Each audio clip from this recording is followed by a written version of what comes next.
Հարգելի հետևորդներ, ABC լուրերը ուղիղ եթերում սկսում է իր աշխատանքը, ես Գառին Մութաֆյանն եմ, բարի առավոտ։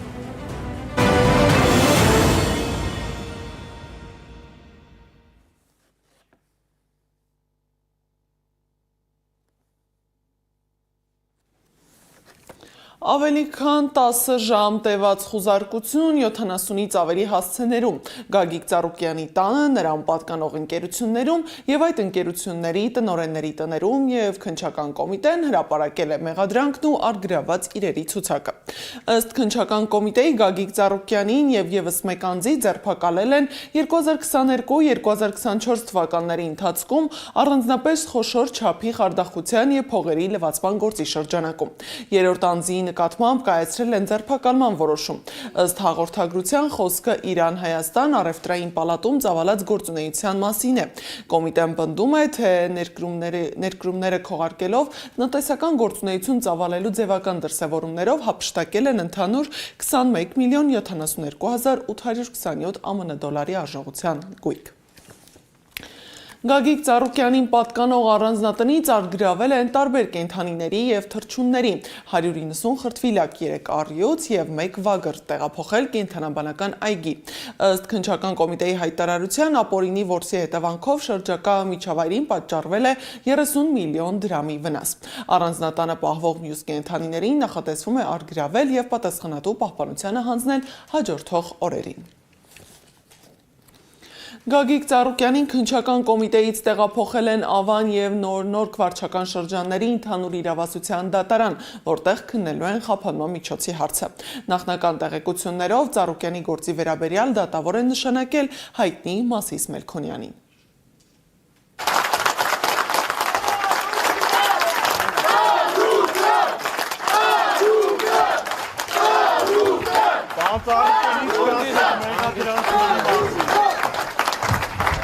Մեղադրանքը լրիվ սարկած, սուտ, փուջիկ, գործին պատկալ հակառակը հոլամանապարտ, որը թուղթը գրելա, որը և դեսպանները ներկա և նախկինը, որը կան, որ բոլոր սարկած փուջիկը, որից է մի բան չկա։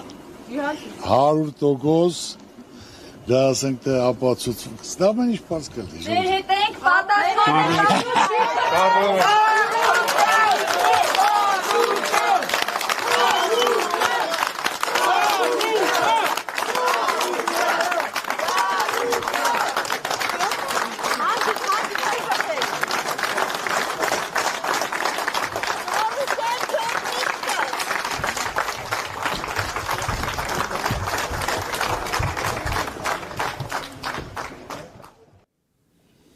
Հիշեցնեմ, որ խուզարկություններ են տեղի ունեցել Արարատ ցեմենտում, Երևանի Արարատի կոնյակի գինու և օղու կոմբինատում, Օլիմպավանում, Մուլտի Վելնեսում, Մուլտի Սթոունում, Մուլտի Գրանդ և Մուլտի Ռեստ հյուրանոցներում, նաև այլ ընկերություններում։ Իրավապահները Արարատ կոնյակի գինու օղու կոմբինատից առգրավել են գործարանի համակարգիչները։ Բարգավաճ Հայաստան կուսակցության մամուլի քարտուղարի Վետա Տոնոյանն էլ հայտարարել է, որ խուզարկությունների պատճառով կաթվածահար է եղել կոնցեռնի բազմաթիվ ընկերությունների աշխատանքը, իսկ հազարավոր աշխատակիցներ մնացել են աշխատավայրերից դուրս։ Նա պնդել է, որ Օլիմպավանից դուրս են բերվել նաև ուսումնամարզական հավաքներին մասնակցող արտասահմանցի մարզիկներ, դա որակելով Հայաստանի հեղինակությանը վնասող քայլ։ Սա հասկանալի է, չէ, որ սա միջազգային սկանդալ է, հասկանալի է, չէ, որ միջազգային օլիմպիական կոմիտեն, համապատասխան մարզական ֆեդերացիաները, բնական է, որ ուշադրություն են հրավիրելու այս հանգամանքի վրա, այսինքն մարզիկներ են, ովքեր գտնվում են Հայաստանում ուսումնամարզական հավաք անցկացնելու համար։ Ես իհարկե հասկանում եմ, որ այսպես այդ խուզարկությունները իրականացնող մարմինները երբեմն եւ շատ հաճախ մղոններով հեռու են լինում տրամաբանությունից կամ այսպես տարրական քթիծակ ունենալու ունակությունից, բայց կարծում եմ, որ երկրի միջազգային վարկի ու հեղինակության հետ նման խայտառակ ձևով խաղալը այլևս իշխանությունների համար դարձել է օրակարգային։ Ուժեղ Հայաստան դաշինքը դատապարտել է Ծառուկյանի նկատմամբ իրականացվող քաղաքական բռնաճնշումները։ Հայտարարությունում շեշտել են, որ շարունակվող բռնաճնշումների հիմնական նպատակն է լռեցնել ուժերին, իսկ իրավապահ համակարգի կիրառումը որպես քաղաքական զենք ծանր հարված է հասցնում երկրի տնտեսությանը և ներդրումային միջավայրին։ Հայաստան դաշինքն էլ հայտարարել է, որ այսպիսի գործողություններով իշխանությունը փորձում է քողարկել լեգիտիմության ճգնաժամը և հակապետական նպատակների իրագործման ճանապարհին վերացնել հնարավոր դիմադրության բոլոր օջախները։ Դաշինքը հրավիրել է միջազգային բոլոր դերակատարների ուշադրությունը Հայաստանում հետընտրական զարգացումներին և կոչ արել հստակ գնահատականներով կանխել Հայաստանում ավտորիտար ռեժիմի ամրապնդումը։ Հակակոռուպցիոն դատարանը մասնակի բավարարել է գլխավոր դատախազության ապօրինի ծագում ունեցող գույքի բռնագանձման հայցն ընդդեմ երրորդ նախագահ Սերժ Սարգսյանի և նրան փոխկապակցված անձանց։ Դատախազությունը հայտարարել է, թե ինչ են բռնագանձում։ Դատական ակտն օրինական ուժի մեջ մտնելուց հետո հօգուտ Հայաստանի Հանրապետությանը ենթակա է բռնագանձման։ Երևան քաղաքի կենտրոն վարչական շրջանի Տերյան փողոցում գտնվող բնակարանի 38%-ը։ Երևան քաղաքի կենտրոն վարչական շրջանի Տերյան փողոցում գտնվող 1 ավտոկայանատեղին ամբողջությամբ։ Երևան քաղաքի կենտրոն վարչական շրջանի Տերյան փողոցում գտնվող 1 ավտոկայանատեղիի 38%-ը։ Բանկում ներդրված ընդհանուր 202 միլիոն 998 հազար դրամ ավանդները, այդ ավանդներից կուտակված ընդհանուր 74 միլիոն 716 հազար դրամ տոկոսագումարները, նաև մինչև վճռի փաստացի կատարման օրը ավանդների և ավանդներից կուտակված տոկոսների նկատմամբ հաշվարկված տոկոսագումարները 352 միլիոն 438 հազար դրամ։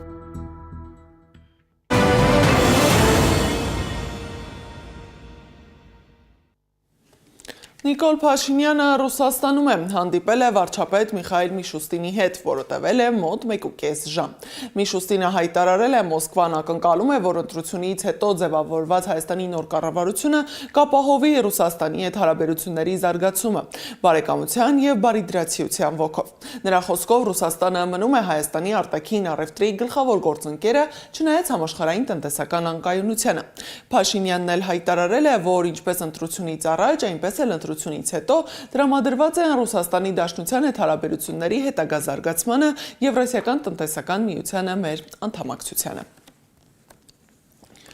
Սակայն Մոսկվան շարունակում է կոշտ ազդակներ հղել Երևանին, խոսելով օդային հաղորդակցության հնարավոր սահմանափակումների մասին։ Իսկ հայկական գյուղմթերքի արտահանման արգելքները դեռ ուժի մեջ են։ Ռուսաստանի փոխվարչապետ Ալեքսեյ Օվերչուկը հայտարարել է, եթե Հայաստանը գնա Եվրամիությանն անդամակցելու ճանապարհով, ապա Ռուսաստանի հետ օդային հաղորդակցությունը կարող է դադարել։ Նրա խոսքով ԵՄ-ին անդամակցությունն ու ԵԱՏՄ-ում մասնակցությունը համատեղելի չեն, և Հայաստանի քաղաքացիները պետք է գիտակցեն եվրոպական ինտեգրման հնարավոր հետևանքները։ Հենց այս ֆոնին Նիկոլ Փաշինյանը մեկնել է Ռուսաստանի Դաշնություն Եկատերինբուրգ մասնակցելու Ինոպրոմ 2026 միջազգային արդյունաբերական ցուցահանդեսին։ Այն, որ ավիահաղորդակցությունը միևնույն է շարունակվելու է, դրանում կասկած չունեմ, որովհետև դա ռացիոնալ չի, որ դադարեցվի, նույնիսկ եթե Հայաստանը շարժվի դեպի ԵՄ։ Թեպետ այս իմաստով էլ ռացիոնալ չի, որ մոտակա 5-10 տարիների ընթացքում Հայաստանը կարող է լինել ԵՄ անդամ։ Նույնիսկ անդամության թեկնածու լինելը բավական այսպես ժամանակահատված է պահանջելու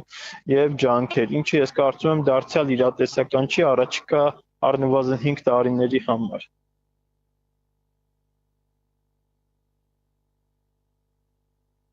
Իսկ Ռոսատոմն առաջարկում է Հայաստանում կառուցել մեծ կամ միջին հզորության ատոմակայան, տասնամյակներ շարունակ երկրի էլեկտրաէներգիայի կարիքները բավարարելու համար։ Պետական կորպորացիայի գործադիր տնօրեն Ալեքսեյ Լիխաչովի խոսքով Հայաստանի էլեկտրաէներգիայի 30%-ը ներկայում արտադրվում է ատոմային էներգիայի միջոցով։ Ավելին, Լիխաչովը չի բացառել, որ առաջիկա տասնամյակներում Հայաստանի էլեկտրաէներգիայի դեֆիցիտը կարող է հասնել 1 գիգավատի։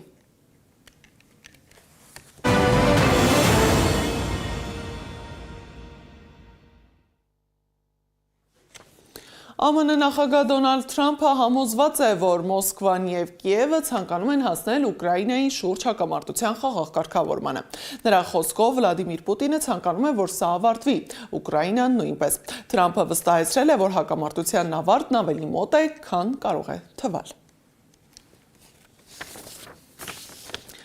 Բենզինի ճգնաժամ ունեցող Ռուսաստանին օգնության է հասել Բելարուսը։ Հունիսին Ռուսաստան-բելարուսական բենզինի ներմուծումը հասել է պատմական առավելագույնի։ Հունիսի 1-ից 25-ը Ռուսաստանը Բելարուսից ներմուծել է 141,000 տոննա վառելիք, ինչը 2,4 անգամ ավելի է մայիսին ներմուծված ծավալից։ Իսկ 2025 թվականի հունիսին Բելարուսից բենզինի ներմուծումը կազմել է ընդամենը 1000 տոննա։ Փորձագետների կարծիքով Բելարուսից բենզինի ներմուծման աճը կբարելավի վառելիքի վիճակը ռուսական շուկայում, բայց լիովին չի ծածկի բենզինի պակասը։ Էմանուել Մակրոնը Սիրիայում է։ Դամասկոսի միջազգային օդանավակայանում նրան դիմավորել է Սիրիայի արտգործնախարարը։ Ավելի վաղ Սիրիայի պետական լրատվական գործակալությունը հայտարարել էր, որ Ահմադ Ալ-Շահարան եւ Մակրոնը նախատեսում են կլոր սեղան հանդիպում անցկացնել պատվիրակությունների հետ։ Բանակցությունները կկենտրոնանան տարածաշրջանային եւ միջազգային զարգացումների, նաեւ տարբեր ոլորտերում գործակցությունը խորացնելու հնարավորությունների վրա, որպես երկու երկրների միջև շարունակական քաղաքական երկխոսության մաս։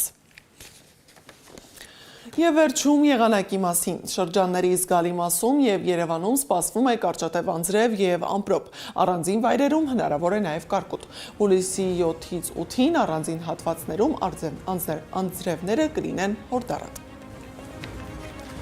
Այս ժամի համար նախատեսել էինք այսքանը, շարունակեք հետևել մեզ սոցիալական բոլոր հարթակներում, ABC լուրերը եթերում կլինի ժամը 12-ին, մաղթում եմ արդյունավետ աշխատանքային օր, կհանդիպենք առայժմ։